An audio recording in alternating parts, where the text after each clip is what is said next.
लालजी बड़जात्या चोमू वाले, श्री सुरेश सुमित्रा शुभम अंजलि ऋतुजा बड़जात्या गुवाहाटी असम। जय जिनेन्द्र नमः श्री वर्धमानाय निर्धूत कलिलात्मने सालोकानां त्रिलोकानां यद्विद्यादर्पणायते। पंच परमेष्ठी भगवान की जय। क्या चर्चा हुई? सामायिक में कैसे रहे, कैसा आसन लगाए, कैसा स्थान चुने, इसकी चर्चा पहली पाठशाला में हो गई।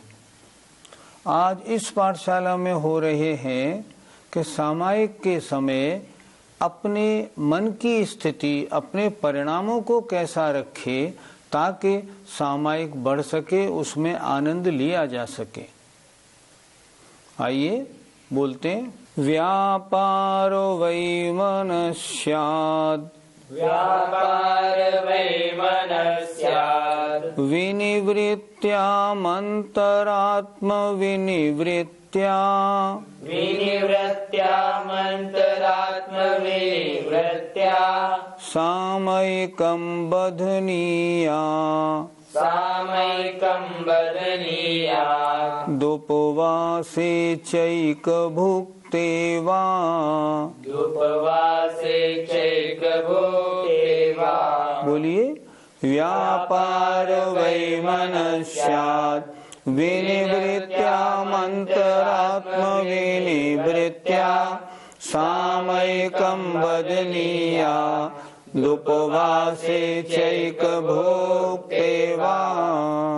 व्यापार और वैमनस्य अर्थात किसी से एक साथ द्वेष वृत्ति हो, बैर बुद्धि हो, उससे विनिवृत्त्या दूर होने पर चित्त में से व्यापारिक विकल्प हटा दें।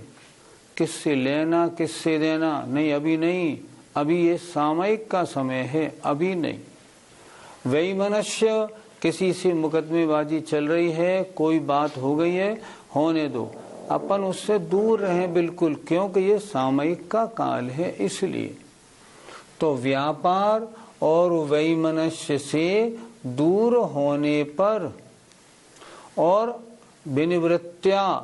विनिवृत्त्याम और अंतरात्म विनिवृत्त्या, अंतरात्मा ने अपनी आत्मा के अंदर भी जितने विकल्प हैं उनसे भी दूर होकर, अंतरात्मा अपने मन के विकल्प उनसे विनिवृत्त्या दूर होकर, मन लगाना है तो इनसे हटो। क्या करे? सामयिकम बध्नीया, सामयिक को बढ़ाए, बढ़ाना चाहिए। कब बढ़ाए? उपवासे, उपवास वाले दिन में, च एक भुक्तेवा या एकासन वाले दिन में। आज मेरा उपवास है, आज मेरा एकासन है, तो मैं क्या करूंगा? आज मैं अपनी सामयिक को बढ़ाऊंगा, और जब बढ़ाऊंगा तो व्यापार और वैमनस्य आदि जो विकल्प हैं उन सब मन के विकल्पों को दूर रख के आज सामायिक ज्यादा करूंगा, तब सामायिक बढ़ेगी। पंडित जी, सामयिक को बढ़ाने के लिए हमें क्या करना चाहिए? जब हमने द्रव्य संग्रह पढ़ाया था तो द्रव्य संग्रह की एक गाथा बड़ी महत्वपूर्ण आई थी। क्या थी गाथा? माँ मुझे, माँ रज्जे, माँ दुस्सह, इट्ठ निट्ठ अट्ठेसु, थिरुमिच्छै जय चित्तम विचित्त झाणप सिद्धिये।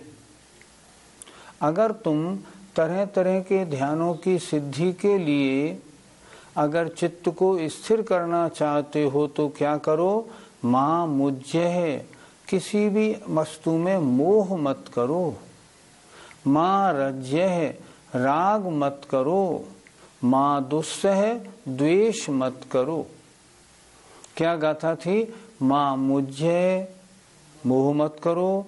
माँ रज्य, राग मत करो। माँ दुस्सह, द्वेष मत करो। इट्ठ निट्ठ अट्ठेसु, इष्ट और अनिष्ट पदार्थों में। स्थिर मिच्छय जय चित्तम, यदि तुम अपने चित्त को स्थिर करने की इच्छा करते हो तो विचित्त ध्यानप सिद्धिये, तरह तरह के ध्यान की सिद्धि के लिए। अब यहाँ सामयिक की सिद्धि हो रही है, मेरी सामयिक बहुत अच्छी होनी चाहिए। तो क्या करें? अगर मान लो व्यापार है तो उसमें राग, कैसे मेरा व्यापार बढ़े, उससे कौन सा सामान मंगाऊं, इसमें। और वैमनस्य अगर किसी के साथ है तो क्या है? तो द्वेष बुद्धि है।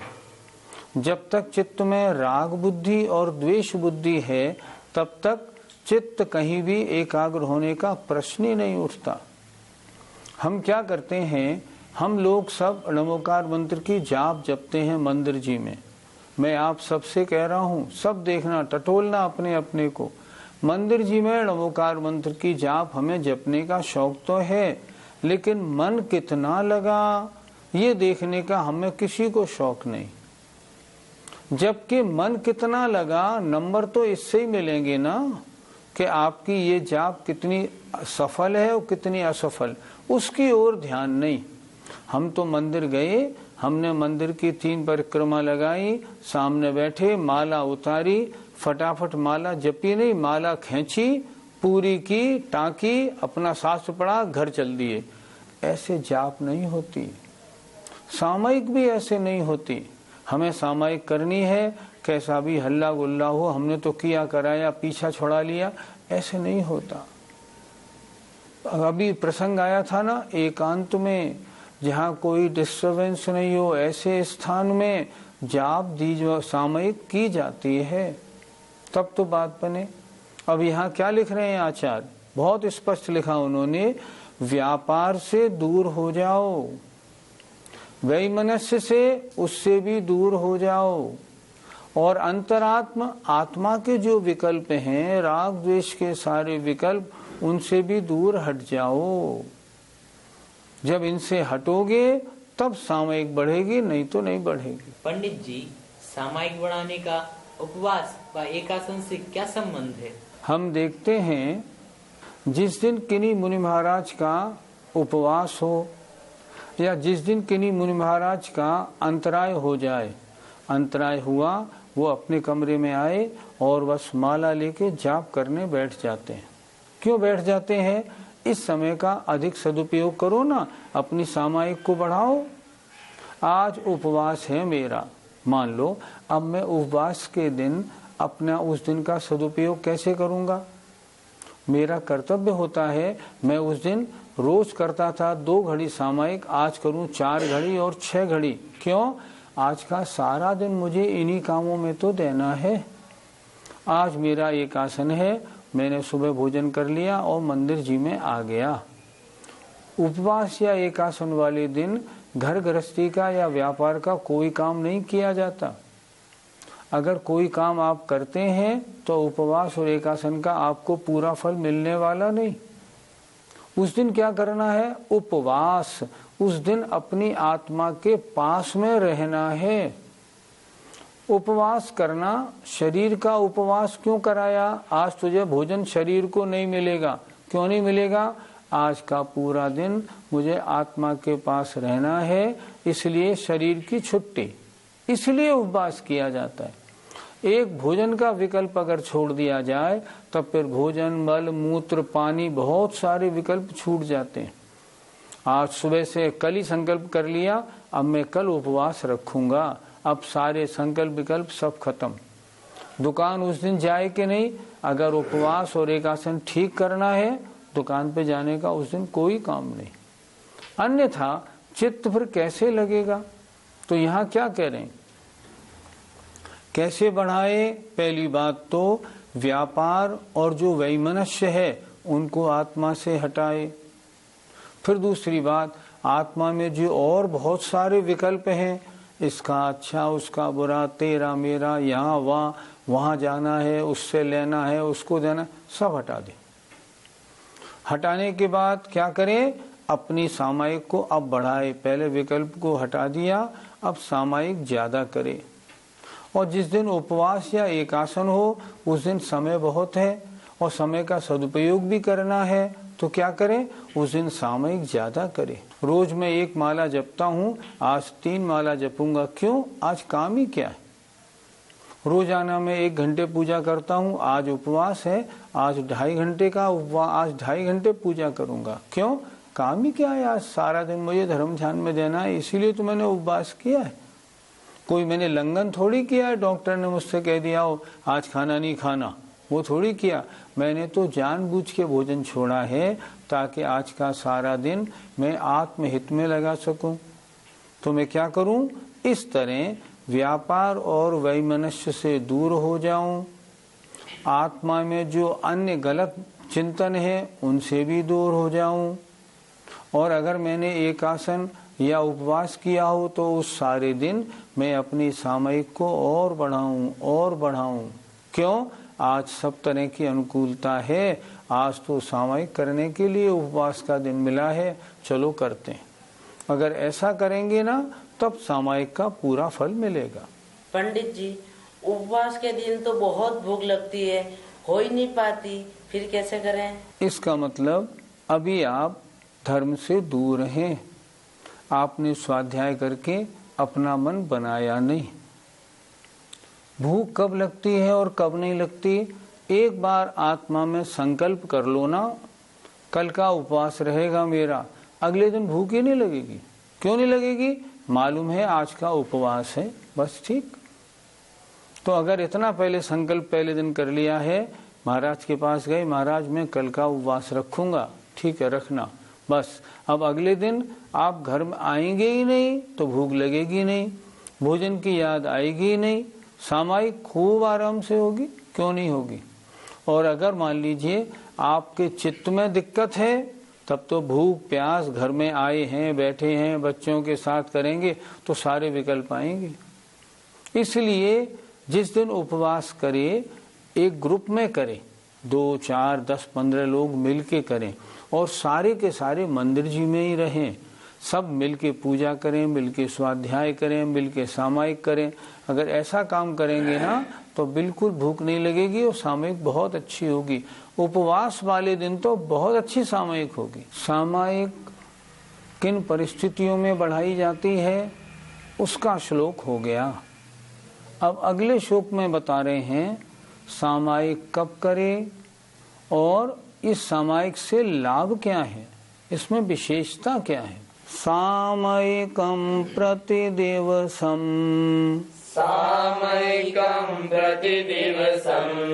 यथावदप्यनलसेन चेतव्यम् यथावदप्यनलसेन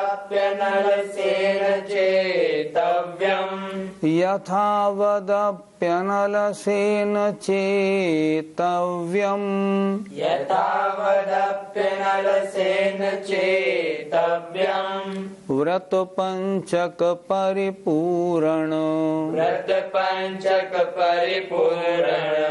कारणमवधान युक्तेन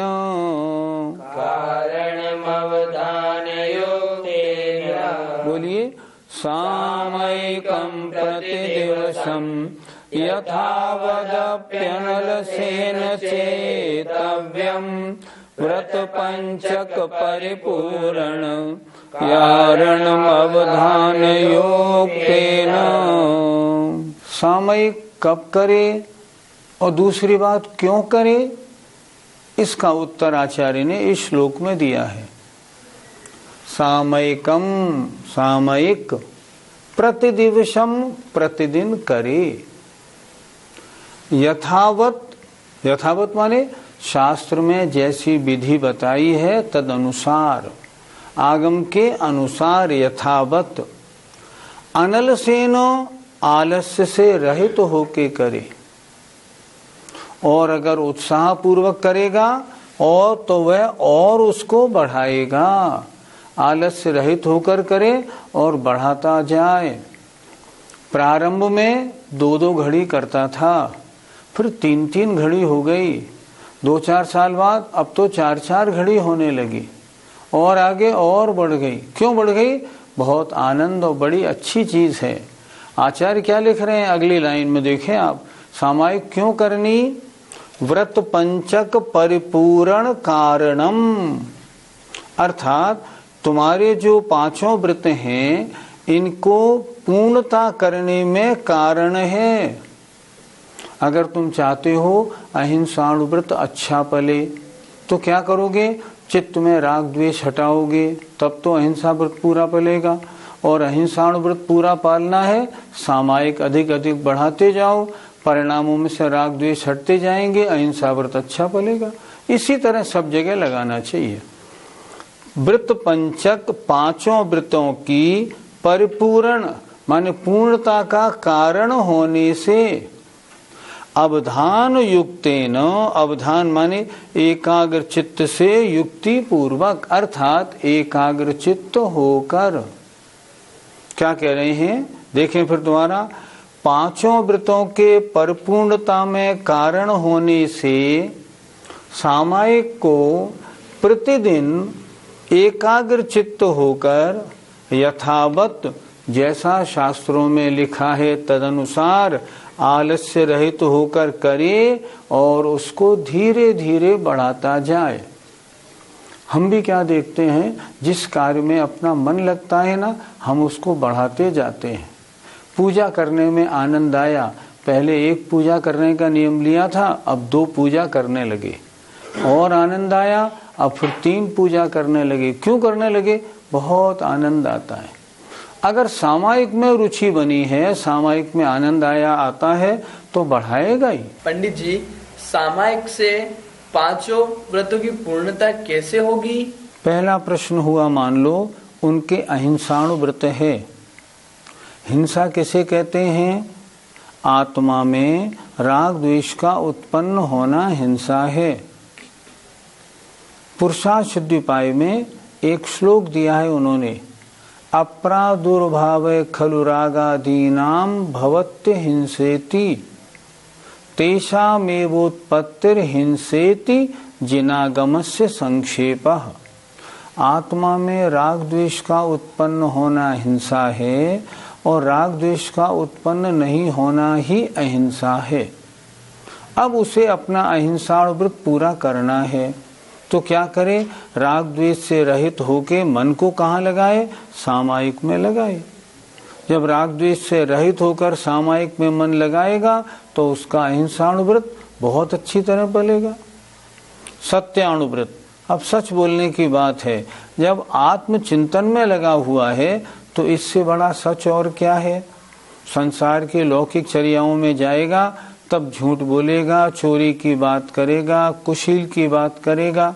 जब राग द्वेष से रहित परिणाम है ना, तो वासना मन में आएगी ही नहीं। क्यों आएगी? सवाल ही नहीं उठता।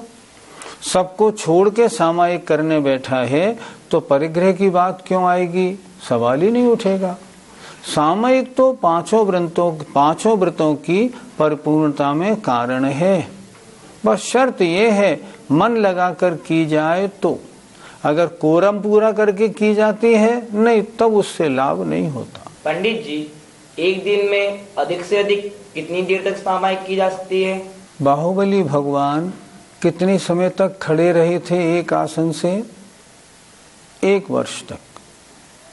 कोई मुनि महाराज अगर 24 घंटे या 48 घंटे एक आसन से खड़े रह के आत्मचिंतन करते हैं तो वो सामायिक तो कहलाएगी।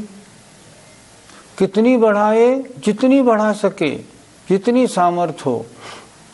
2 घड़ी, 4 घड़ी, 6 घड़ी, 10 घड़ी, 1 दिन, 2 दिन, जितनी शारीरिक सामर्थ हो उतनी सामायिक की जा सकती है। पर शर्त एक ही है जो इन्होंने दी है, यथावत आगम की आज्ञा के अनुसार, अर्थात सब तरफ से अपने मन को हटाकर बिल्कुल निश्चिंत राग द्वेष से रहित होकर सारे बैर भावों को हटा के ऐसा अगर करता है ना तो कितनी बढ़ सकती है? जितनी बढ़ाना चाहे। जितनी बढ़ाएगा उतनी निर्जरा बहुत अधिक अधिक बढ़ती चली जाएगी। पंडित जी, अगर सामायिक में चित्त की एकाग्रता ना बने तो हम क्या करें? व्रती सम्यक दृष्टि होता है, बड़ा शांत परिणामी होता है। उसके तृष्णा और आशाएं बहुत कम हो चुकी होती हैं, जब भी तो उसने परिग्रह का प्रमाण किया है। मुझे क्या चाहिए? कुछ नहीं चाहिए। परिग्रह चाहिए? नहीं चाहिए। कुछ खाना पीना पहनना उड़ना सब पहन लिया, अब कुछ नहीं चाहिए। समाज में पद पे राजनीति में आना नहीं आना, क्या करना है? सिर्फ आत्म कल्याण के लिए मैं व्रती बना हूँ। मुझे यश चाहिए? नहीं, यश नहीं चाहिए। तो क्या करना? सिर्फ मैं चाहता हूँ इन सब विकल्पों से हटके आत्मा में, चित्त में, चिंतवन में लगाए रखूं। अगर ऐसी बात है तो मन क्यों नहीं लगेगा? मन भटकता कहाँ है? जहाँ हमारा राग या द्वेष अटकता है, उसी ओर तो हमारा मन भटकता है। एक बार एक ने बताया था, क्या कोई बांझ स्त्री हो, क्या वो अपने बच्चे को याद करेगी? अरे उसके बच्चा हुआ ही नहीं है तो याद कैसे करेगी? तो जब तुमने अन्य सारी चीजों से अपना बंधन अपने को दूर कर लिया है, अब डिस्टरबेंस क्यों? और मन नहीं लगता है, इसका मतलब अभी आप उलझे हुए हैं, आप सुलझे हुए नहीं। वृत्ति वो बनता है जो सुलझ रहा है और आगे और सुलझना चाहता है। गृहस्थी के झगड़ों में मैं उलझा पड़ा रहता हूँ, सुबह से शाम तक पाप बंद होता है। इस पाप बंद से कैसे बचूं? मैं व्रतों को धारण करूं। और क्या करूं? नहीं तो किसी जो आश्रम है, तपोवन वगैरह हैं, उनमें चला जाऊं, ताकि सुबह से शाम तक घर संबंधी कोई भी विकल्प मेरे मस्तिष्क में नहीं आए, व्यापार संबंधी कोई चर्चा मुझसे ना हो। इतना करेगा तो मन लगेगा, बिल्कुल लगेगा। एकाग्रता बनेगी, बिल्कुल बनेगी, बनेगी क्यों नहीं। जय जिनेंद्र। इस कार्यक्रम के पुण्यार्जक परिवार हैं श्री आदिनाथ महिला मंडल सेक्टर 4 गुड़गांव, सौभाग्यवती संध्या जयप्रकाश काला, श्रीमती मैना देवी चंपालाल काला, प्रतीक जयप्रकाश काला, सोलापुर महाराष्ट्र। स्वर्गीय श्री वज्जू भाई कीकानी, श्री प्रवीण भाई देसाई, श्री परिमल भाई खनधार, अहमदाबाद। श्रीमती सविता जैन धर्मपत्नी स्वर्गीय श्री गजेंद्र जैन, तरुण जैन, रुचिका जैन, आसपी जैन, अरुष जैन, रेले USA। दिनेश जैन, कमलेश जैन, पीयूष जैन, पिंकी जैन, रक्षित जैन, शामली उत्तर प्रदेश। श्रीमती कोकिला जयकुमार गांधी, जयकुमार नेमचंद गांधी, बाबूलाल जी, जयंतीलाल जी, मांगीलाल जी, विजय, कमलेश, गिरीश, शत्रु, दिलीप, दीपक, योगेश एवं समस्त गांधी परिवार, पार्ले पॉइंट, सूरत।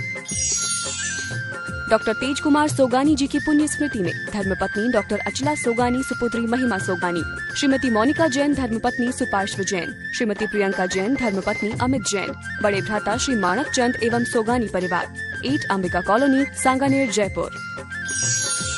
दिवंगत श्री मोहनलाल जी पाटनी कलकत्ता की पावन स्मृति में सौभाग्यमल राजकुमारी, सुनील संगीता, साहिल प्रज्ञा एवं उत्सव कलकत्ता, टीकम सुशीला, नवनीत अनामिका, विकास श्वेता एवं सिद्धांत बेंगलोर, बाबूलाल शकुंतला कलकत्ता, अरविंद रेणु एवं यशवर्धन बैंगलोर।